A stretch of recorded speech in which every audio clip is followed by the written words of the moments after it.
Welcome one and all, here to a fairy tale outside the world's reach, abandoned by the planet's blessing and set to cast adrift. It is an island crafted out of stories right out of a picture book. Please lend your ears to these many fables born here, before the road that led you here withers away once and for all. You are not asked to forgive anything, nor should you do so. Just bear witness to Britain's roots, as feeble and ancient as they may be. Now prepare a feast and celebrations, for this is no time to kneel. It is the arrival of the world's greatest fairy king, and friends are to partake in festivities. He who rules over the forest of the forgotten and weak, the one that has vowed to accompany, assist, and guide the heroes of this lost belt. He will follow us through thin and thick, there to witness our appearance in these foreign lands. He will be there to witness the ringing of the bells, announcing the end of sin. He will be there to cheer us up, extolling the virtues of panhuman history.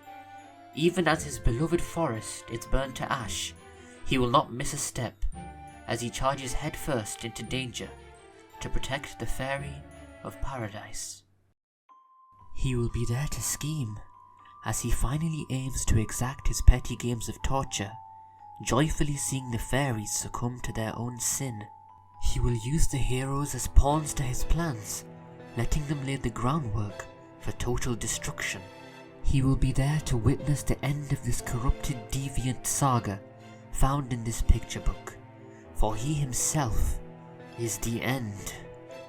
In truth, he is no ally, nor does he descend from proper human history. Vortigern is a self-destruction device designed to bring about the final conclusion of a decrepit, sinful Britain, to let everything atone for the sin of living. He is also the corrupted false king Oberon, that bears the hopes and dreams of the weakling insects that festered his growth, desiring the destruction of proper human history.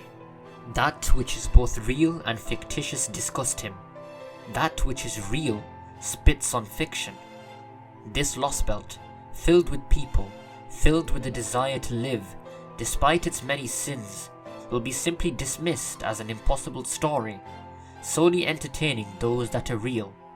That which is fictitious, meanwhile, robs the right of what is real to exist, wishing to infect the world with its own sin, the ugly struggle to manifest a dream that should never touch upon reality. His name is Oberon Vortigern, the vile king that fools the very world itself.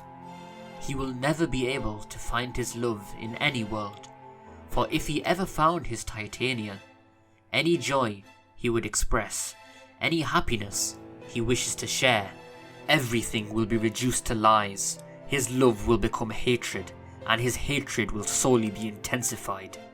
There is no simple reversal at play, for his fate is something far more cursed. There exists no place that could be called home for him, neither on the cursed isle, nor in the apathetic human history. All but one place perhaps. The endless darkness of the void that promises to swallow this planet whole. Now it is time to end this farce. You have come here to hear of the truth, but truly, do you think such a flimsy thing even exists in this endless contrivance?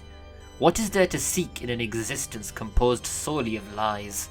When he first met the stargazers on the beach, his first thought was to use them as pawns.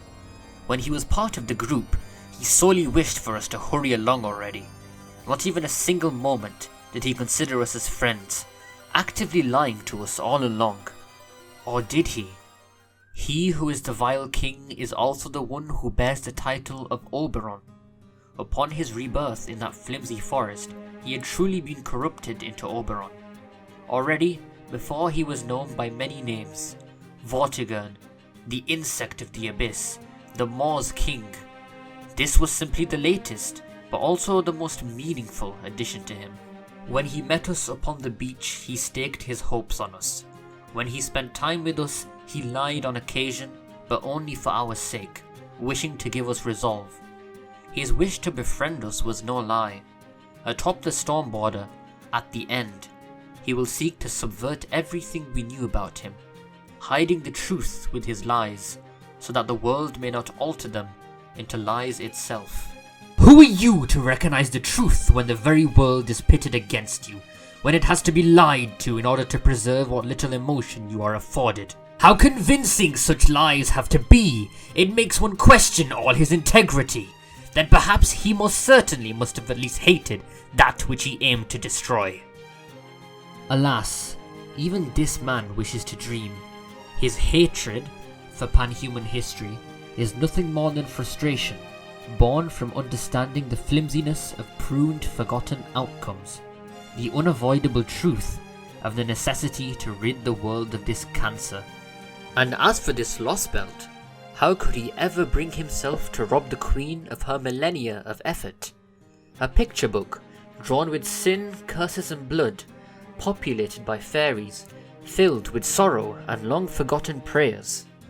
The peaceful god that had their corpse defiled and turned to land, the priestess that was torn apart to give life to a hopeless breed of humans. Surely they would appreciate such thoughts. No matter how much he wishes, the sins are countless and the debt needs to be paid. This is the will of Britain, wishing for its total end. No matter how impressive the Queen's efforts, he is her enemy. The mere sight of fairies will always disgust him, whether he wants it to or not. Even so, when the Queen finally had met her fate, being brutalized in front of her own daughter, helplessly betrayed by the worthless inhabitants of this island, he never appeared there to see her last moments. Was it his inability to stomach his own role that prevented him from attending her murder? Or his one and only way to show respect for his adversary? The more strongly he feels about somebody, the more indirect he becomes, the deeper and numerous his lies grow. Even though he hates personally, he only kills at a distance, unable to deliver the finishing blow. The black hound that burnt his forest, she certainly deserved death at his hands, for she was already broken. And yet perhaps it could even be said that in the end he might have offered her salvation, delaying her awakening as the calamity by manipulating her memories, letting her grow closer to Chaldea, and letting her form a bond in the meantime. Even though her efforts and love for Britain were all taken from her, in the end she was still given the honour of being slain by nothing less than a friend, and the very knights that were her role model. What a happy coincidence it must have been, that even as he wished for her tears of sadness, she ultimately experienced mercy, while he never showed himself directly to her. And so, what of it? Everything about him is a lie.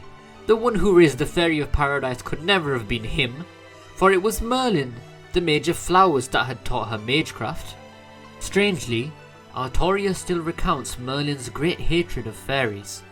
That, and his general incompetence, for he could only ever teach her spells that were not grandiose, but merely useful to her, lighting fire in a cold winter that had robbed her of 2 toes already by that point, the ability to break into buildings, to create improvised explosives.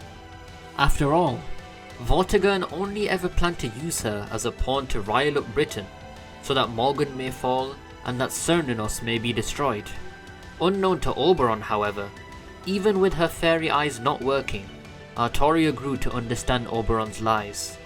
At the same time, she let herself be motivated by him, facing the destiny she also hated.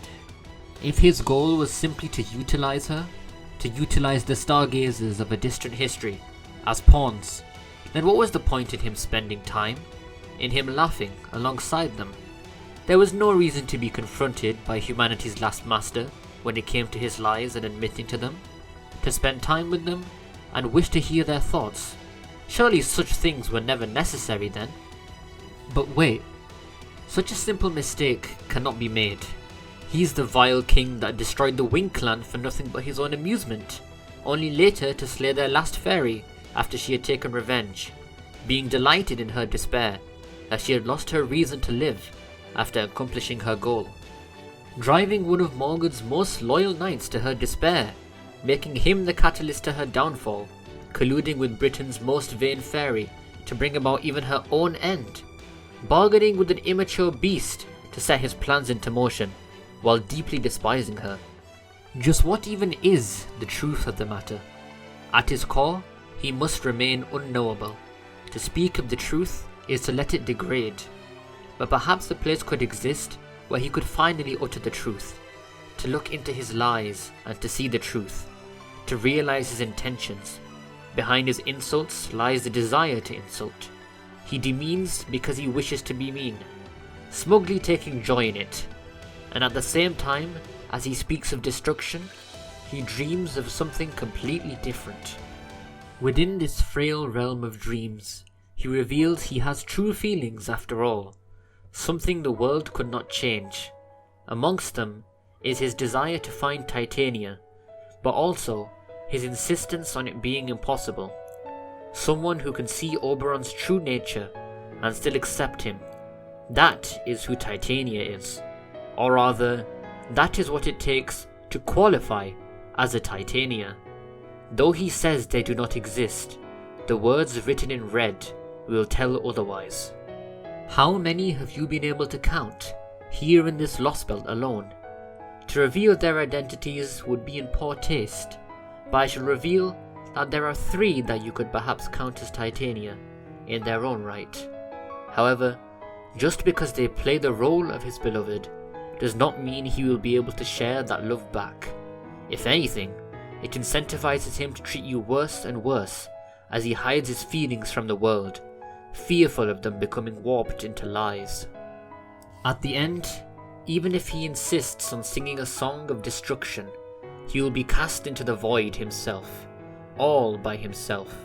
His destruction of Britain was just, but the planet was yet filled with hope.